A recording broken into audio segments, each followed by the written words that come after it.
Hello and welcome. Could the founding of Israel have been based on a total misunderstanding of history? One Israeli historian has created huge controversy with his findings that the idea of a single Jewish tribe is wrong, and that much of the justification for the founding of the Jewish state of Israel is actually political.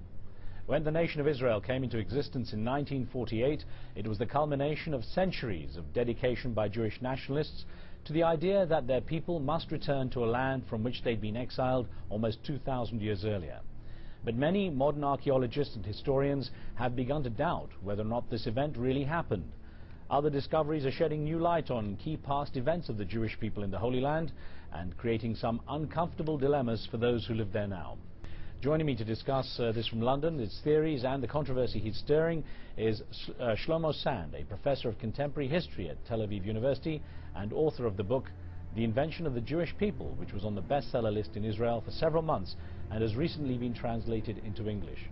Professor Sand also teaches at the University of California at Berkeley and the École des Hautes Études en Sciences Sociales in Paris. Professor Sand, thanks very much for coming on the show. It's a pleasure to have you with us. Thank you. Sir, I have to start off with a quote from your book where you say, or giving the reason why you write it, you say, "I could not have gone on living in Israel without writing this book. I don't think books can change the world, but when the world begins to change, it searches for different books."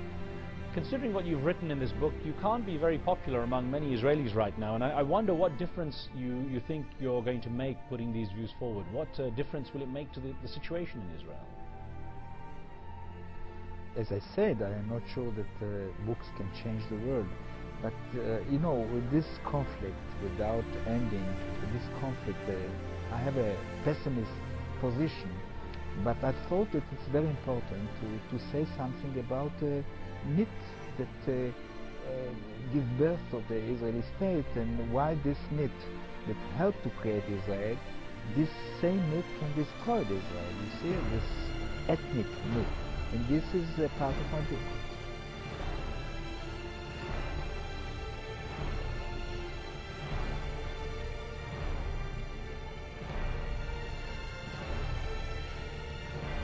Tell me, what did you mean in the title of your book that the Jewish people had been invented? It isn't a provocation. I meant it. I think that the Jewish people was invented. I think that in the second half of the 19th century, the Jewish people was invented. Now, you have drawn on all sorts of evidence to show us that things which most of us took for granted as having had happened, even if they did not justify the foundation of the State of Israel 2,000 years later, actually never happened at all. Tell us about some of that.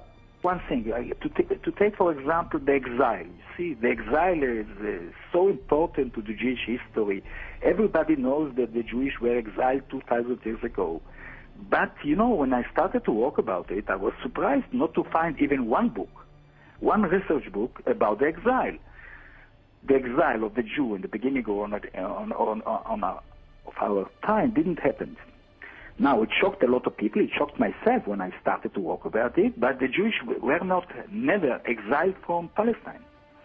I was talking about the myth of the exile in the beginning of the area. Indeed, that's my point, that if the Jewish people were not exiled from Palestine, then even their tendentious claim of that exile to justify a return, a right of return, thousands of years later, is necessarily invalid.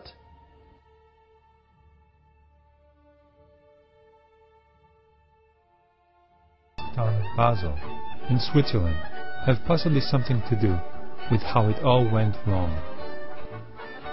Basel was the setting for the first Zionist convention in 1897. Zionism was a national Jewish revival movement that sought to unite all Jews in a national homeland. They just weren't sure where that homeland was. Up until 1897, there were all kinds of crazy ideas thrown into the air, like Uganda.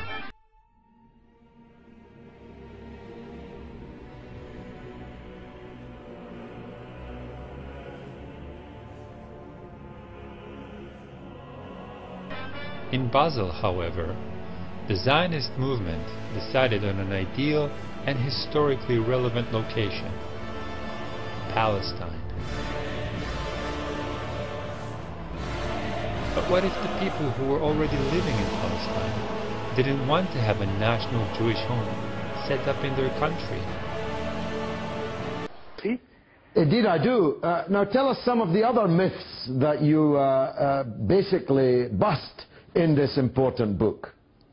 You see, I think that diaspora, what we define as diaspora, I mean the existence of Jewish communities in the world, is the origin of this existence of Jewish community is not exile and also not, emigration. I think that Judaism in the antiquity was a proselyte religion, and most of the Jews came from conversions, massive conversions that started in the antiquity and continued to the Middle Age. Then my conclusion, my book, is to accept, first of all, the fact that Jewishness is a religion and not a people. Secondly, that most of the Jewish in the world are descendants of converted people.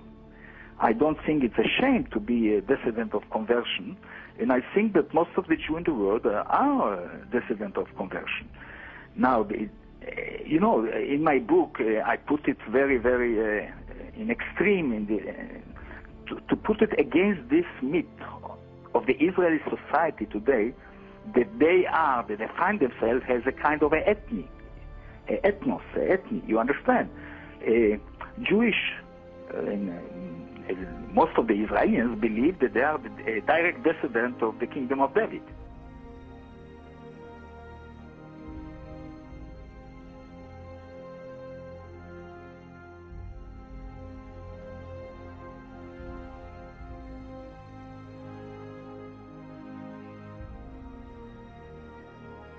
I think one of the last people that continue to believe that their ancestors were the Hebrew was the Jew. I mean, they continue to believe in this myth. In this myth of identity, I think put all the existence of Israel in a situation, a very, very bad situation.